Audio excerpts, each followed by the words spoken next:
इसके बाद नैन्सी के खिलाफ सब लोग प्रोटेस्ट करने लगते हैं। नैन्सी अपने फ्रेंड के पास आती है। उसका फ्रेंड वीडियो देख के बोलता है कि सच तो कुछ और है, मैं अभी वीडियो को अपलोड कर देता हूँ। नैन्सी कहती है कि नहीं, 10 मिनट बाद तुम इसे अपलोड करना।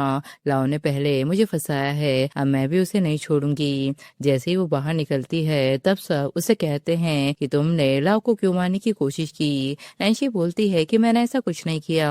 उसके मॉम डैड कहते हैं कि अगर तुम नहीं थी तो और कौन था, अगर उससे प्रॉब्लम थी तो मुझ पर निकालती, उसने क्या गलत किया था।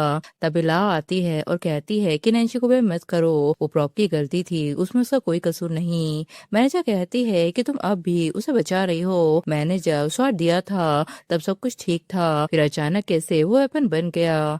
लाओ की मम्मी नैन्सी से कहती है कि तुम अभी भी हंस रही हो, जल्दी जाके लाओ से माफी मांगो। नैन्सी कहती है कि अगर माफी चाहिए तो पहले प्रूफ दिखाओ। तब जिंगली टेंशन से कहता है कि भाई हीरो बन के उसे बचाने नहीं जाओगे। टेंशन कहता है कि नहीं, ये उसकी खुद की लड़ाई है। स्वयं कहता है कि तुम्हारा वीडियो पब्लिक हो गया है, अब भी तुम नहीं मान रही हो। तब सब लोग नैन्सी पर कचरा फेंकने लगते हैं। उसी वक्त अचानक सबके मोबाइल पर वीडियो आ जाता है। वीडियो देख के सब लोग कहते हैं कि लाओ ने खुद ही सब कुछ प्लान किया था, उसने ही खुद को हर्ट किया नैन्सी को फंसाने के लिए। कोई कहता है कि राइटर और क्रू मेंबर भी नैन्सी के सपोर्ट में बोल रहे हैं। वो कह रहे हैं कि लाओ सेट पर एटीट्यूड दिखाती थी, इसलिए उसने नैन्सी को टारगेट किया। नैन्सी कहती है कि डायरेक्टर ने तो ये बात सबसे छुपा कर रखी थी, तुम लोग इतनी जल्दी यहाँ कैसे आ गए। फैन बोलता है कि हमें किसी ने बुलाया था। नैन्सी कहती है कि तुम लोग स्टूडेंट हो ना, क्लास छोड़ के यहाँ आ गए, तुम लोगों का सिर्फ यूज किया गया है। फैन से कहते हैं कि मैं 3 साल से तुम्हारी फैन थी, अब मैं तुम्हें अनफॉलो कर रही हूँ, और वो उस पर कचरा फेंकने लगते हैं। स्वयं कहता है कि तुमने मुझे डिसपॉइंट कर दिया। लाओ रोते हुए कहती है कि जब से नैन्सी वापस आई है मुझे लगा कि वो मुझसे सब कुछ छीन लेगी, इसलिए मुझसे गलती हो गई, और ड्रामा करती है कि मैं अपनी जान दे देती हूँ। तब उसके डैड गुस्से में नैन्सी से बोलते हैं कि तुमने आज फैमिली की इज्जत मिट्टी में मिला दी, तो वो वीडियो हमें प्राइवेट में भी बता सकती थी, हम कोई सोल्यूशन निकाल लेते। नैन्सी कहती है कि हाँ, ताकि तुम लोग फिर से मुझे ही ब्लेम करके अपलोड भेज देते, हर बार मुझे ही साइड कर दिया जाता है। अब मैं समझ चुकी हूँ कि तुम लोग बस उससे ही प्यार करते हो, मैं अपना ख्याल खुद रख सकती हूँ। तब जंगली टेंशन से कहता है कि सिर्फ 10 मिनट में ही नैन्सी ने पूरा गेम पलट दिया, लाओ के तो 1 मिनट फॉरवर्ड भी चले गए हैं। इसके बाद सेट पर प्रोफेसर चैन आते हैं। सबको इंट्रोड्यूस किया जाता है कि वो इंडस्ट्री के बड़े आदमी हैं। जैसे ही वो ड्रामा देखने की बात करते हैं सबको लगता है कि वो लाओ को प्रेस करेंगे, लेकिन प्रोफेसर चैन सीधा बोल देते हैं कि बेस्ट परफॉर्मेंस नैन्सी ने दिया था, जो मैंग चैंग का रोल कर रही है। ये सुनते ही सभी लोग शॉक हो जाते हैं। लाओ का फेस लिटरली उतर जाता है और बस यहीं से कहानी पूरी पलट जाती है। प्रोफेसर चैन इतना बड़ा नाम होते हैं कि उनकी एक बात इंडस्ट्री का डिसीजन बदल देती है। उन्होंने लाओ को इनडायरेक्टली सिर्फ एक शो करने वाली बोल दिया। नेटिजन भी डिमांड करते हैं कि वो नैन्सी को ही मेन लीड रोल में देखना चाहते हैं, जिसे डायरेक्टर और राइटर भी तुरंत अपना डिसीजन बदल लेते हैं। स्क्रिप्ट चेंज होती है और मेन हीरोइन नैन्सी को बनाया जाता है, मतलब लाओ ऑफिशियली सर से बाहर हो जाती है। दूसरा शाओ एक क्यूट सा रोज दिखाकर उसे नैन्सी को गिफ्ट करने के लिए बोलता है। उसके कहते हैं कि मैं समझ गया, मैं सब कुछ अरेंज कर दूंगा। वही प्रोफेसर चैन नैन्सी को देखकर बोलते हैं कि रिवेंज के चक्कर में तुम खुद को थका रही हो। नैन्सी स्माइल करते हुए कहती है कि मैं ठीक हूँ, अब बस शूट के लिए चलती हूँ। उधर लाओ उसे जल भून रही होती है। वो एटीट्यूड में कहती है कि चाहे मैंने इंडस्ट्री छोड़ दी हो, पर मैं अभी भी निंग फैमिली की बड़ी बेटी हूँ। और वो अपने एंगेजमेंट रिंग दिखाकर नैन्सी को जेलस फील करवाने की कोशिश करती है। तभी एक डिलीवरी बॉय आता है और नैन्सी को फ्लावर दे देता है। सब लोग चौंक जाते हैं क्योंकि वो फ्लावर कोई नॉर्मल फ्लावर नहीं होते, बल्कि जूलियट रोज का बकेट होता है, जिसकी प्राइस लाखों में होती है। लाओ कहती है कि पॉसिबल ही नहीं, नैन्सी तिलक की कैसे हो सकती है। लेकिन तभी नैन्सी को पता चलता है कि ये फ्लावर तो उसे शाओ ने भेजे थे। नैन्सी इमोशनल हो जाती है और उसे बोलती है कि बताओ तुम्हें रिटर्न गिफ्ट में क्या चाहिए। तब शाओ की जगह टेंशन उसे रिप्लाई करता है कि मुझे रेस्टोरेंट का खाना खाना है। वही लाओ मैनेजर से कहती है कि इतने महंगे फ्लावर इसे किसने भेजे होंगे, पक्का कोई शुगर डैडी होगा जो इसे सपोर्ट कर रहा है। वो मैनेजर से कहती है कि उसके फ्लावर के साथ फोटो को पोस्ट करो और बस इतना लिखना कि नैन्सी का अफेयर होंडा रियल एस्टेट के मालिक के साथ है। मैनेजर कहती है पर नैन्सी और होंडा तो एक दूसरे को जानते भी नहीं, पहले भी हमने उसे फंसाया था तो हमारा ये हाल हो गया है। लाओ कहती है कि तुम चुप रहो। वो एक लड़की को कॉल करके बोलती है कि मैंने सुना है होंडा की वाइफ तुम्हें ढूंढ रही है और तुम उसके बच्चे की माँ भी बनने वाली हो। मेरे पास एक परफेक्ट आइडिया है। इधर नैन्सी टिंशन से कहती है कि शाओ कहाँ है। टिंशन कहता है कि वो किसी काम की वजह से आज नहीं आ पाया। नैन्सी थोड़ा ऑकवर्ड फील करती है और टिंशन को देखकर सोचती है कि इतना परफेक्ट आदमी खाना खाते हुए भी कितना एलिगेंट लगता है, कोई भी इससे अट्रैक्ट हो जाए। तभी टिंशन उसकी आंखों में देखकर कहता है कि क्या तुम्हें कुछ भी समझ नहीं आ रहा, मैं तुमसे प्यार करता हूँ। नैन्सी कहती है कि मैंने पहले ही कहा था कि हम दोनों मैच नहीं करते। टिंशन कहता है कि कोई बात नहीं, मैं तुम्हारा वेट कर सकता हूँ। बाहर नैन्सी के पास एक आदमी आता है और कहता है कि तुम मुझे नहीं जानती, मैं होंडा हूँ, सच में टीवी से भी ज्यादा तुम खूबसूरत लगती हो, तुम्हारे साथ स्कैंडल बनाना तो सच में वर्थ इट है। नैन्सी समझ जाती है कि ये सब लाओ का ही प्लान है। वो उससे कहती है कि तुम दोनों मिलके मुझे फंसाना चाहते हो ना। तभी अचानक होंडा की वाइफ वहाँ आ जाती है और कहती है कि आखिरकार मैंने तुम्हें पकड़ ही लिया, एक महीने से तुम्हें फॉलो कर रही थी, तुम इस लड़की के साथ अफेयर चला रहे हो ना। होंडा कहता है कि नहीं नहीं, ये लड़की मेरे पीछे पड़ी हुई है, इसने मुझे सिड्यूस किया था। नैन्सी कहती है कि बस करो, अगर तुम दोनों ने मुझ पर झूठे इल्जाम लगाए तो मैं यहाँ पुलिस को बुला लूंगी। होंडा धमकी देता है कि सीधा मान लो और मेरी वाइफ से माफी मांगो, वरना कल तुम्हारा नाम सोशल मीडिया पे बदनाम हो जाएगा। तब नैन्सी उसकी वाइफ से कहती है कि ये सच है, मैं इसे पहली बार ही देख रही हूँ, इस जैसे आदमी को तो मैं कभी देखना ही पसंद नहीं करूंगी। तब होंडा उसके पास पर अटैक करता है और बोलता है कि 5 साल पहले तुम्हारे साथ जो कुछ भी हुआ था और तुम्हारा वो बच्चा जो पैदा होते ही मर गया था, किस बात का घमंड दिखा रही हो तुम। तभी टिंशन भी ये सब सुन लेता है। नैन्सी कहती है कि शर्म मुझे नहीं, उन लोगों को आना चाहिए जिन्होंने गलत किया, और तुम लोग जो दूसरों को फंसाते हो तुम मुझसे भी ज्यादा गंदे हो। तभी वहाँ टिंशन आकर बिना कुछ बोले होंडा को मारने लगता है। तब डर के मारे होंडा सब कुछ सच बोल देता है कि सब लाओ का ही प्लान था, उसने ही उसे नैन्सी को फंसाने के लिए बोला था। तभी उसकी वाइफ उस पर गुस्सा करती है और बोलती है तो तुमने मुझे धोखा दिया, अब मैं तुम्हें नहीं छोड़ूंगी। इसके बाद नैन्सी टिंशन से कहती है कि तुमने सब कुछ सुन लिया ना। टिंशन कहता है कि तुम्हें लगता भी है कि मुझे इसी बातों से फर्क पड़ता होगा। नैन्सी कहती है कि तुम्हें फर्क ना पड़े, लेकिन बाहर के लोग क्या कहेंगे, मैं तुम्हारी लाइफ पर एक दाग नहीं बनना चाहती। टिंशन कहता है कि अगर दाग की बात करें तो मुझे भी कभी धोखा मिला था, मैंने भी किसी और औरत के साथ बच्चा किया था, क्या शाओ भी मेरी लाइफ का दाग है। नैन्सी कहती है कि वो बकवास मत करो, शाओ कोई दाग नहीं हो सकता। टिंशन कहता है तो सिर्फ इसी वजह से मुझसे तुम मत जाओ, मैं गारंटी देता हूँ कि कोई भी इस बात का यूज करके मुझे हर्ट नहीं कर सकता, बस एक ही चीज इम्पोर्टेंट है कि क्या तुम मुझे पसंद करती हो। तब नैन्सी उससे फाइनली कहती है तो क्या तुम रेडी हो मुझे अपनी वीकनेस बनाने के लिए। टिंशन कहता है कि तुम कभी मेरी वीकनेस थी ही नहीं, मेरे लिए तुम हमेशा एक चमकती हुई रोशनी हो।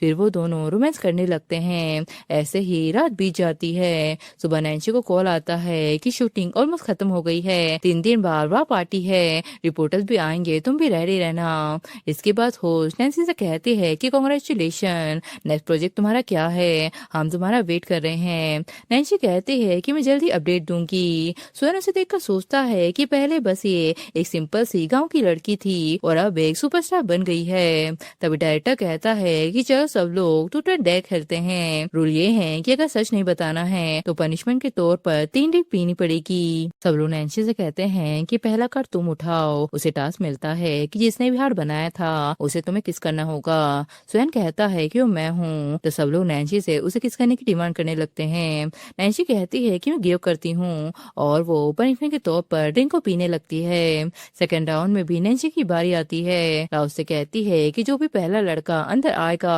तुम्हें उसे किस करना पड़ेगा।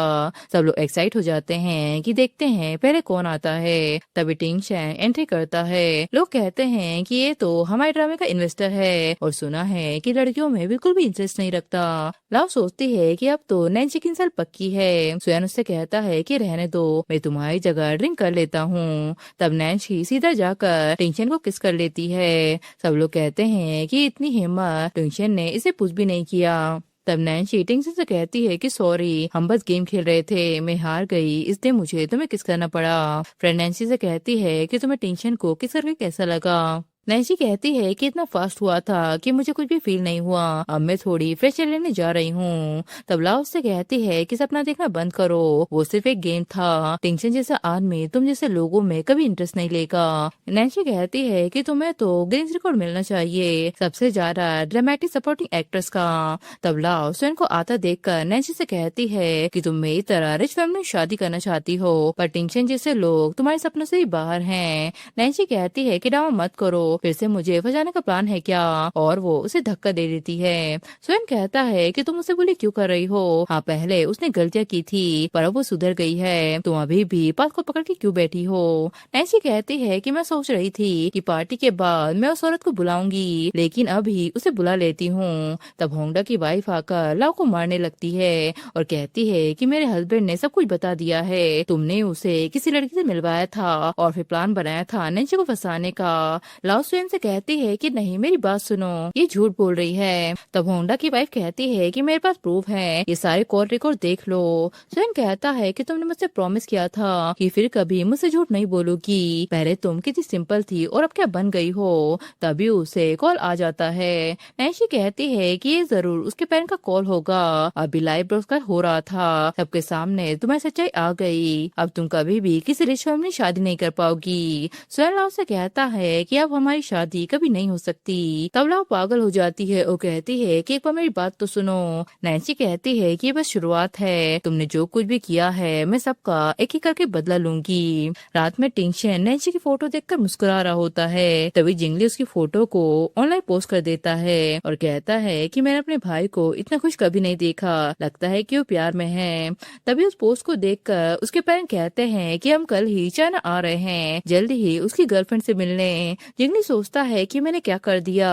फिर सुबह अचानक टिंगशन के पेरेंट वहाँ आ जाते हैं और टिंगशन से कहते हैं कि किसी के पोस्ट से पता चला था कि तुम अभी रिलेशनशिप में हो, इसलिए हम स्पेशली अपनी फ्यूचर बहू को देखने आए हैं। तब उसके डैड कहते हैं कि लेकिन वो लड़की तो एक एक्ट्रेस है, मैं एक्ट्रेस से कोई प्रॉब्लम नहीं रखता, लेकिन मुझे डर है कि शाओ को फिर से हर्ट न होना पड़े। 2 साल पहले भी एक औरत ने शाओ की मदर होने का नाटक किया था, उसने फैमिली को बेवकूफ बनाया और फिर शाओ को किडनैप कर लिया। उस इंसिडेंट के बाद से शाओ इतना ट्रोमा में चला गया कि उसने बोलना ही बंद कर दिया, चाहे तुम किसी से भी शादी करो, हमें उससे कोई प्रॉब्लम नहीं, लेकिन नैन्सी और शाओ के बीच डिसीजन होनी चाहिए। टिंगशन कहता है कि ये पॉसिबल नहीं, शाओ और डैडी नैन्सी पर डिपेंड करता है, अगर यकीन ना हो तो खुद चलकर देख लो। और वो शाओ और नैन्सी को एक साथ कंफर्टेबल और हैप्पी देखते हैं, फिर भी उसके पेरेंट्स कन्विंस नहीं होते। वो शाओ को अपने साथ ले जाते हैं कुछ दिनों का बोलकर और सोचते हैं कि कुछ दिन बाद शाओ नैन्सी को भूल जाएगा।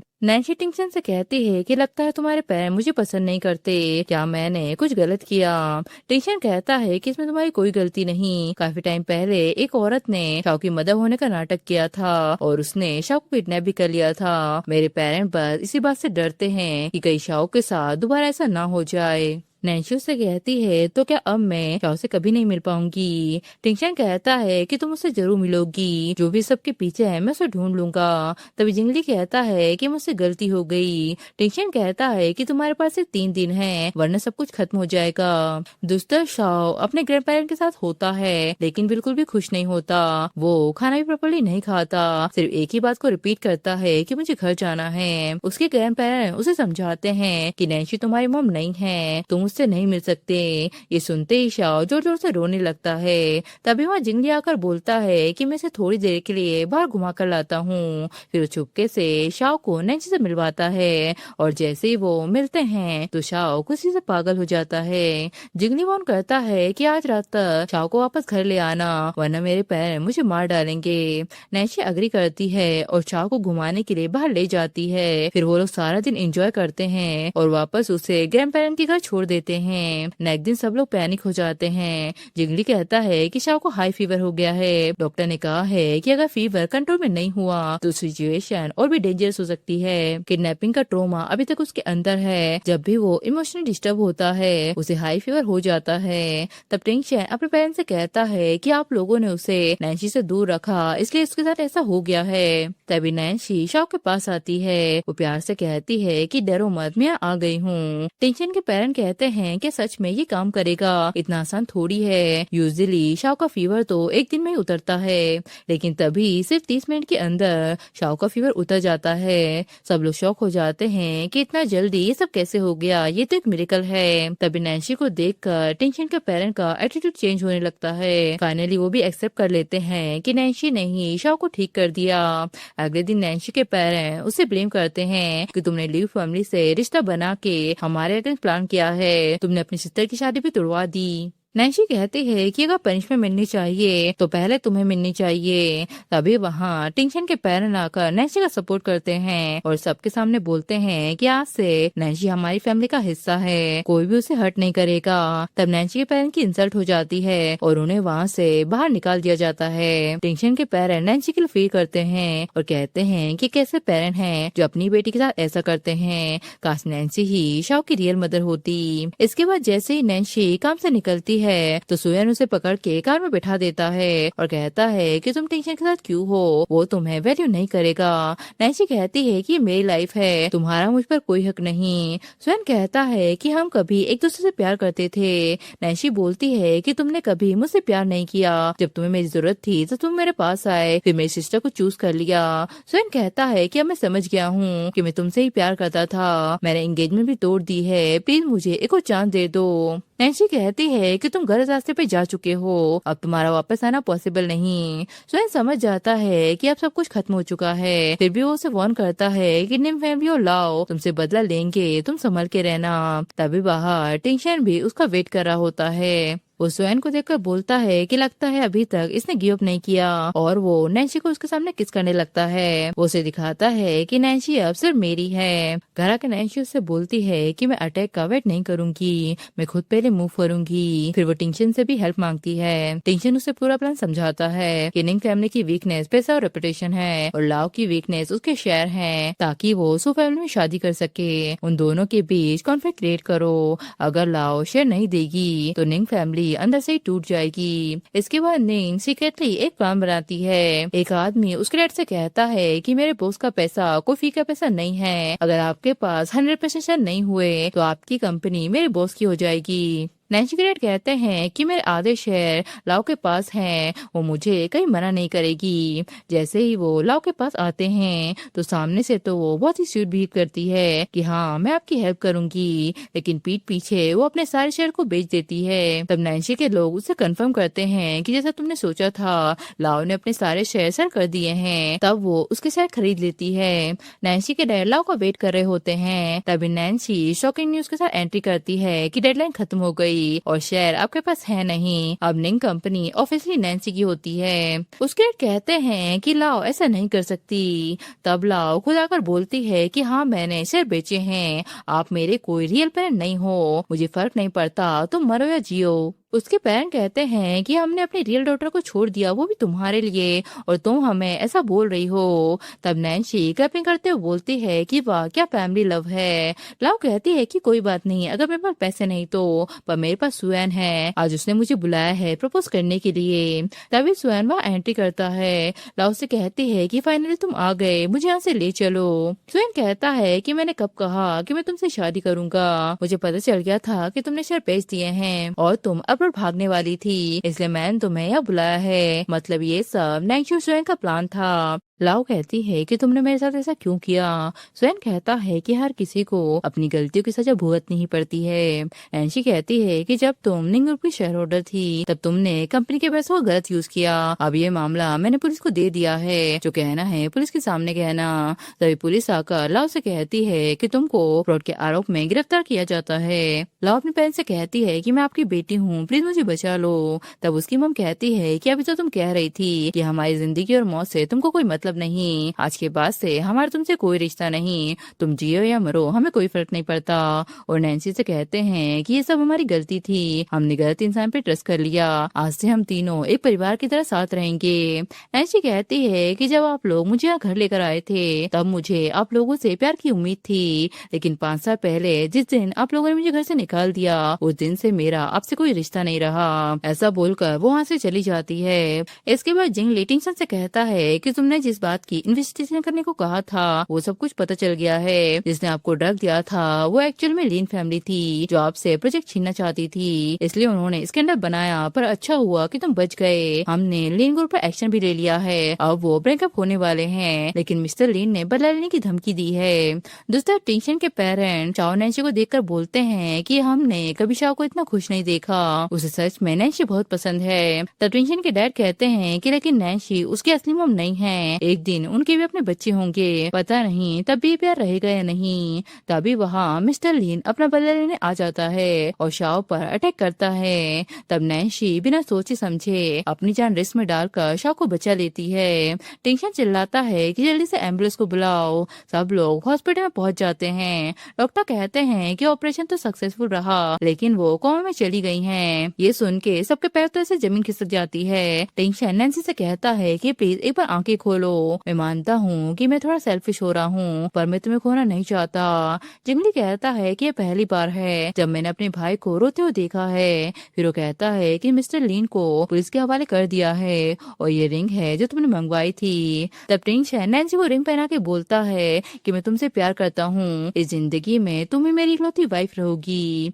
तभी वहाँ शाओ भी आ जाता है, वो उसे मम्मी कहकर बुलाने लगता है। सब लोग शौक हो जाते हैं कि शाओ कैसे बोलने लगा। ऐसे ही टाइम बीतता जाता है। टिंगसन अकेले में बैठकर ड्रिंक कर रहा होता है। तभी नैन्सी की आंखें खुल जाती हैं और वो उसके सामने आ जाती है। टिंगसन कहता है कि लगता है सिर्फ ड्रिंक करने के बाद ही मैं तुम्हें देख पाता हूँ। उसे ये सब एक सपना लगता है। सुबह जब वो आंखें खोलता है तो नैन्सी को देखकर चौंक जाता है। वो कहता है कि मैंने तो सोचा था कि मैं तुम्हारी आवाज कभी सुन नहीं पाऊंगा। इसके बाद वो दोनों शाओ से मिलने आ जाते हैं। शाओ उसे मम्मी बोलकर हक कर लेता है। नैन्सी बोलती है कि शाओ कब से बोलने लगा। टिंगसन कहता है कि 3 महीने पहले ही उसने बोलना शुरू कर दिया था। नैन्सी कहती है कि तुमने ड्राइंग किसकी बनाई है। तब शाओ कहता है कि ये मेरी और आपकी पेंटिंग है। नैन्सी इमोशनल हो जाती है और कहती है कि चाहे कुछ भी हो मैं हमेशा तुम्हारे साथ रहूंगी। फिर नैन्सी और टिंगसन की वेडिंग की प्रिपरेशन शुरू हो जाती है। सब लोग कहते हैं कि नैन्सी और शाओ तो बिल्कुल एक जैसे लगते हैं, बिल्कुल माँ और बेटे जैसे। तभी टिंगसन को शक होता है कि 5 साल पहले नैन्सी ने भी एक बच्चे को जन्म दिया था। वो जिंगली से कहता है कि नैन्सी और शाओ का डीएनए टेस्ट करवाना पड़ेगा। जिंगली कहता है पर रिपोर्ट आने में तो एक दिन लग जाएगा। इसके बाद हमें उन दोनों की वेडिंग दिखाते हैं। टिंगसन सोचता है कि जिंगली आज डीएनए रिपोर्ट लेने गया था, अभी तक वापस क्यों नहीं आया। तभी जिंगली कहता है कि मुझे रिपोर्ट मिल गई है। फिर हमें ब्राइड की एंट्री होते दिखाते हैं। लोग कहने लगते हैं कि वाओ मिस्टर लू नैन्सी तो परफेक्ट कपल लग रहे हैं, देखो मिस्टर लू कैसे प्यार से उसे देख रहे हैं। तभी अचानक लाओ सबके सामने हंगामा करने लगती है। वो कहती है कि तुम लोगों को कुछ भी पता नहीं। वो फोटो दिखाती है और कहती है कि ये नैन्सी है, 5 साल पहले ये किसी अननोन आदमी से प्रेग्नेंट हो गई थी। सब लोग गॉसिप करने लगते हैं कि मिस्टर लू को क्या इस बारे में पता है। तब कोई बोलता है कि अगर पता होता तो क्या वो उसे शादी करते। पूरा माहौल टॉक्सिक हो जाता है। तभी टिंगसन के फादर बोलते हैं कि मुझे अपने बहू पर पूरा भरोसा है और गार्ड को ऑर्डर देते हैं कि इस लड़की को यहाँ से निकाल दो। लाओ कहती है कि कल पूरी दुनिया को इसके बारे में पता चल जाएगा। लू फैमिली ने इस लड़की को एक्सेप्ट किया है जिसका पास बहुत डर्टी था। टिंगसन कहता है तो अच्छा बताओ उस बच्चे का बाप कौन है। लाओ कहती है कि होगा कोई जंगली गरीब। टिंगसन कहता है कि जिस आदमी की तुम बात कर रही हो वो मैं हूँ और वो सबको डीएनए रिपोर्ट दिखाता है कि शाओ ही नैन्सी का बेटा है। वो कहता है कि नैन्सी और मैं पहले से एक दूसरे को जानते थे, बस एक मिसअंडरस्टैंडिंग ने हमें अलग कर दिया। तब नैन्सी टिंगसन से कहती है कि मेरे साथ चलो।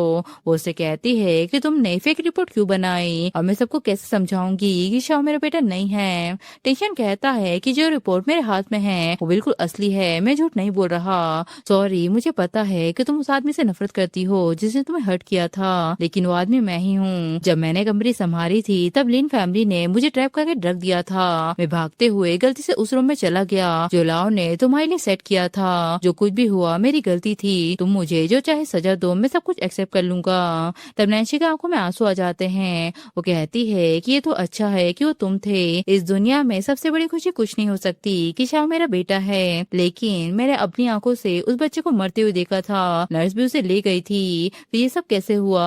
तब जंगली कहता है कि मैं बताता हूँ। शाह अचानक से लू फैमिली के बाहर लाया गया था। भाभी की साइड से ही किसी ने उसको भेजा था, लेकिन हमें 5 साल तक नैन्सी के कोई प्रूफ नहीं मिले, जैसे किसी ने सब कुछ रिकॉर्ड मिटा दिया हो। नैन्सी बताती है कि जब मैं अब्रॉड गई थी, मुझे बहुत ही डेंजर फेस करना पड़ा। तब एक इंसान ने मेरी जान बचाई थी, जिसका नाम यूनशन है। तभी हमें यूनशन को दिखाते हैं, जो वेडिंग में फ्लावर लेकर बैठा होता है। टेंशन कहता है कि बस अब और नहीं, चलो शादी कंटिन्यू करते हैं। फिर वेडिंग सेरेमनी स्टार्ट होती है। यूनशन कहता है कि अब मेरा कोई चांस नहीं। नैन्सी टेंशन से शादी करना चाहती है, इसलिए आज से मैं लू फैमिली उसे गिफ्ट में देता हूँ, और वो वहाँ से चला जाता है। नैन्सी टेंशन से बोलती है कि मेरी जिंदगी 2 बार शुरू हुई है, एक बार जब मैं पैदा हुई थी, और दूसरी बार जब मैं तुमसे मिली। तुमने मुझे प्यार और हिम्मत दी, मैं तुमसे बहुत ही प्यार करती हूँ। टेंशन कहता है कि मैं भी तुमसे प्यार करता हूँ, और इसी के साथ ये ड्रामा भी यही खत्म हो जाता है।